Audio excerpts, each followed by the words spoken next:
Friends, പുതിയൊരു വീഡിയോയിലേക്ക് എല്ലാവർക്കും സ്വാഗതം. ഡിഗ്രി പ്രിലിംസിന്റെ കൺഫർമേഷൻ കൊടുക്കാൻ വന്നിട്ടുണ്ട്. എല്ലാവരും കൺഫർമേഷൻ കൊടുത്ത് നന്നായിട്ട് പഠിക്കുക. ഇനി വളരെ കുറച്ച് ടൈം മാത്രമേ ഉള്ളൂ നമ്മുടെ മുന്നിൽ. അപ്പോൾ ഞാൻ ഫസ്റ്റ് കറണ്ട് അഫേഴ്സ് മുതലാണ് ഇപ്പോൾ പഠിച്ചു തുടങ്ങുന്നത്. അപ്പോൾ 2-3 കമന്റ്സ് വന്നിട്ടുണ്ടായിരുന്നു. ലോങ് ഗ്യാപ്പ് എടുത്തതിന് ശേഷം PSC പ്രിപ്പറേഷൻ സ്റ്റാർട്ട് ചെയ്തിട്ടുണ്ട്. അപ്പോൾ എങ്ങനെ പഠിക്കണം, സെൽഫ് സ്റ്റഡി നടത്തിയാൽ നമുക്കത് പഠിച്ച് കംപ്ലീറ്റ് ചെയ്യാൻ പറ്റുമോ, ലിസ്റ്റിൽ കയറാൻ പറ്റുമോ തുടങ്ങിയ കാര്യങ്ങളെക്കുറിച്ച് ഞാൻ നടത്തുന്ന ഒരു സെൽഫ് സ്റ്റഡിയാണ്. അപ്പം അതിനെ ബേസ് ചെയ്തിട്ട് ഞാൻ പറയുവാണെങ്കിൽ ലോങ് ഗ്യാപ്പ് എടുത്തതിലൊന്നും പ്രശ്നമില്ല. പക്ഷേ ഇനി പഠിക്കുമ്പോൾ ശ്രദ്ധിക്കേണ്ട കുറച്ച് കാര്യങ്ങളുണ്ട്. അത് ഞാൻ പറയാം. ഫസ്റ്റ് വൺ എന്ന് പറയുന്നത് കൺസിസ്റ്റൻസിയാണ്. നമ്മളിപ്പോൾ ഒരു PSC കോച്ചിങ്ങിന് ഓഫ്ലൈൻ ആയാലും ഓൺലൈൻ ആയാലും നമ്മൾ പഠിക്കുമ്പോഴത്തേക്കും കറക്റ്റ് ഓഫ്ലൈന് കുറച്ച് എക്സാമ്പിൾ പറഞ്ഞാൽ തന്നെ ആഴ്ചയിൽ 3 ദിവസം ക്ലാസ് ഉണ്ട്. ക്ലാസ്സിന് പോകണം. അതിന് ശേഷം നമ്മൾ പിറ്റേന്ന് അത് ബേസ് ചെയ്തിട്ട് ഇരുന്ന് പഠിക്കും. അങ്ങനെയാണ് ഒരു വീക്ക് എടുത്തു കഴിഞ്ഞാൽ 7 ദിവസം നമ്മൾ പഠിക്കും, 1 ദിവസം മോക്ക് ടെസ്റ്റ്. അങ്ങനെ ആയിരിക്കും പോകുന്നത് അല്ലേ. അപ്പം അതിനെക്കുറിച്ച് പറയാനാണെങ്കിൽ നമ്മൾ വീട്ടിൽ ഇരുന്ന് അതുപോലെ പഠിക്കുക എന്നുള്ളതാണ് മെയിൻ ആയിട്ടുള്ള കാര്യം. എത്ര മണിക്കൂർ പഠിക്കുന്നതിനുപരി നമ്മൾ പഠിക്കുന്ന കാര്യം നല്ല ക്ലിയർ ആയിട്ട് പഠിക്കുക എന്നുള്ളത് രണ്ടാമത്തെ പോയിന്റാണ്. കൺസിസ്റ്റൻസി വേണം. പഠിക്കുന്ന സമയത്ത് പഠിക്കുന്ന കാര്യത്തിൽ മാത്രം ശ്രദ്ധ കേന്ദ്രീകരിക്കുക. അതൊരു അരമണിക്കൂറാണെങ്കിൽ പോലും നിങ്ങൾക്ക് എപ്പം നിങ്ങളുടെ മൈൻഡ് ഡൈവേർട്ട് ആവുന്നെന്ന് തോന്നുന്നു ആ സമയം സ്റ്റോപ്പ് ചെയ്തിട്ട് ഒന്ന് റിലാക്സ് ചെയ്ത് ബ്രേക്ക് എടുത്തതിന് ശേഷം നെക്സ്റ്റ് പഠിക്കുക എന്നുള്ളതാണ്. അപ്പോൾ ഫസ്റ്റ് നമുക്ക് ടഫായ ടോപ്പിക്കൊക്കെ എടുത്ത് പഠിക്കുക. അപ്പം നിങ്ങൾക്ക് ചിലപ്പം ഫസ്റ്റ് ലോങ് ഗ്യാപ്പ് എടുത്തതിന് ശേഷം തുടങ്ങുന്നവർക്ക് ഇംഗ്ലീഷ് മാത്സ് ഒക്കെ പാടായിരിക്കും. ആ ടോപ്പിക്കിൽ നിന്ന് ഫസ്റ്റ് സ്റ്റാർട്ട് ചെയ്യുക എന്നുള്ളതാണ്. അപ്പം നമുക്ക് ഭയങ്കരമായിട്ടും മൈൻഡ് പഠിക്കാൻ പെട്ടെന്ന് പറ്റും. അപ്പോൾ അങ്ങനെ നിങ്ങൾക്ക് ഏത് ഭാഗമാണോ ടഫ് ഉള്ളത് ആ ഭാഗം മുന്നേ പഠിക്കുക. അതിന് ശേഷം ബാക്കിയുള്ള പോർഷൻസ് സിമ്പിൾ ആയിട്ടുള്ളത് പഠിക്കുക എന്നുള്ളതാണ്. ഞാൻ അങ്ങനെയാണ് കൊണ്ടുവന്നത്. പിന്നെ മൂന്നാമത്തെ കാര്യം എന്ന് പറയുന്നത്, ഇപ്പം കൺഫർമേഷനൊക്കെ കൊടുത്തതിന് ശേഷം പഠിച്ചു തുടങ്ങിയിട്ടുള്ളവരാണെങ്കിൽ മെയിനായിട്ടും കറണ്ട് അഫേഴ്സ് ഭാഗത്തിൽ കുറച്ചൊന്ന് ശ്രദ്ധ കൂടുതൽ കേന്ദ്രീകരിക്കുക എന്നുള്ളതാണ് അല്ലേ. ഇപ്പോഴത്തെ കറണ്ട് അഫേഴ്സ് ഒക്കെ നമുക്കിപ്പോൾ ടെലഗ്രാമിലായാലും അല്ലെങ്കിൽ യൂട്യൂബിലായാലും ഒരുപാട് സോഴ്സസ് കിട്ടും നമ്മുടെ മുന്നിൽ. പഠിക്കാൻ പറ്റാത്ത കുഴപ്പം മാത്രമേ ഉള്ളൂ. ഡെയിലി കറണ്ട് അഫേഴ്സ് ഒക്കെ യൂട്യൂബിൽ കിട്ടും, ടെലഗ്രാമിൽ കിട്ടും. അങ്ങനെയുള്ള കാര്യങ്ങൾ ശ്രദ്ധ കേന്ദ്രീകരിക്കുക. നാലാമത്തെ കാര്യം എന്ന് പറയുന്നത് PYQും അതിൻ്റെ റിലേറ്റഡ് ഫാക്റ്റും. മാക്സിമം നിങ്ങൾ ഒരു ക്വസ്റ്റ്യൻ പേപ്പറിൽ 10 ക്വസ്റ്റ്യൻ വീതമെങ്കിലും ഡെയിലി PYQ അതിൻ്റെ റിലേറ്റഡ് ഫാക്റ്റ് എഴുതി പോകുക എന്നുള്ളതാണ് നെക്സ്റ്റ് പോയിന്റ് എന്ന് പറയുന്നത്. PYQ റിലേറ്റഡ് ഫാക്റ്റ് പഠിച്ചാൽ ഒരു 40% ക്വസ്റ്റ്യൻ നമുക്ക് പഴയ PYQവിൽ നിന്ന് തന്നെ ക്വസ്റ്റ്യനിൽ കിട്ടും. അതിൻ്റെ റിലേറ്റഡ് ഫാക്റ്റും കൂടെ ചേർത്താണ് പറയുന്നത്. പഠിക്കുമ്പോൾ അങ്ങനെ പഠിക്കാൻ ശ്രദ്ധിക്കുക. നെക്സ്റ്റ് കാര്യം എന്ന് പറയുന്നത് പ്രധാനമായിട്ടും SCRT ഒരു ഫോക്കസ് ഏരിയ ആയിട്ട് കൊണ്ടുപോകുക എന്നുള്ളതാണ് കേട്ടോ.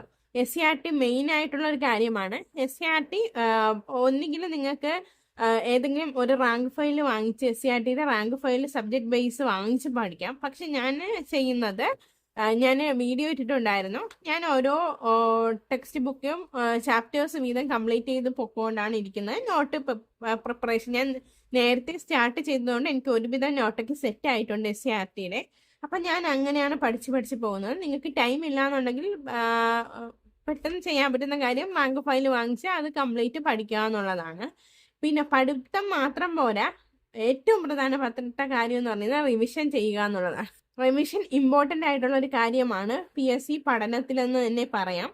അപ്പം നിങ്ങളിപ്പോൾ ഡെയിലി പഠിക്കുന്ന കാര്യങ്ങൾ ഒന്നുകിൽ പിറ്റേന്ന് പഠിച്ച് തുടങ്ങുമ്പോൾ തന്നെ പഠിക്കാൻ ഒന്ന് റിവൈസ് ചെയ്തിട്ട് സ്റ്റാർട്ട് ചെയ്യുക എന്നുള്ളതാണ്.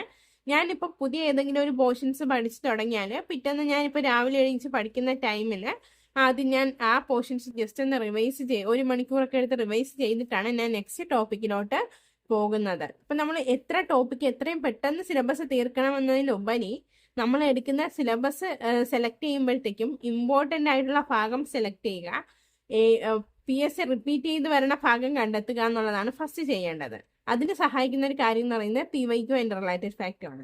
അപ്പം ആ ഒരു പോർഷൻസ് എടുത്ത് അത് കംപ്ലീറ്റ് ചെയ്ത് പഠിക്കുക എന്ന് പറയുമ്പോഴത്തേക്കും നന്നായിട്ട് പഠിച്ചു കഴിയുന്ന ഒരു പോർഷൻ ആണെങ്കിൽ പിറ്റേന്ന് ഒന്നും കൂടെ റിവൈസ് ചെയ്യുമ്പോൾ നമുക്ക് അതിൽ കുറച്ചും കൂടെ യൂസ്ഫുൾ ആകും.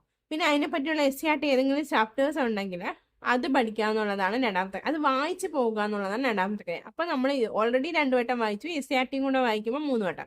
പിന്നെ നിങ്ങൾ ഏതെങ്കിലും ഒരു റാങ്ക് ഫയൽ ഉണ്ട് എന്നുണ്ടെങ്കിൽ ജനറൽ ടോപ്പിക്സ് പഠിക്കുന്ന സമയത്ത് നിങ്ങൾ ഈ പഠിച്ച സാധനം കഴിഞ്ഞതിന് ശേഷം റാങ്ക് ഫയൽ വായിക്കുക എന്നുള്ളതും കൂടി ഞാൻ പറയും. ഞാൻ അങ്ങനെ ചെയ്യുന്നുണ്ട്. കാരണം എന്തെന്ന് വെച്ചാൽ എനിക്കങ്ങനെ ചെയ്യുമ്പോഴത്തേക്കും കുറച്ചും കൂടി യൂസ്ഫുൾ ആവും. ചില പോയിന്റ്സ് ഉണ്ടല്ലോ നമുക്ക് റാങ്ക് ഫയലിൽ കാണാൻ കഴിയും.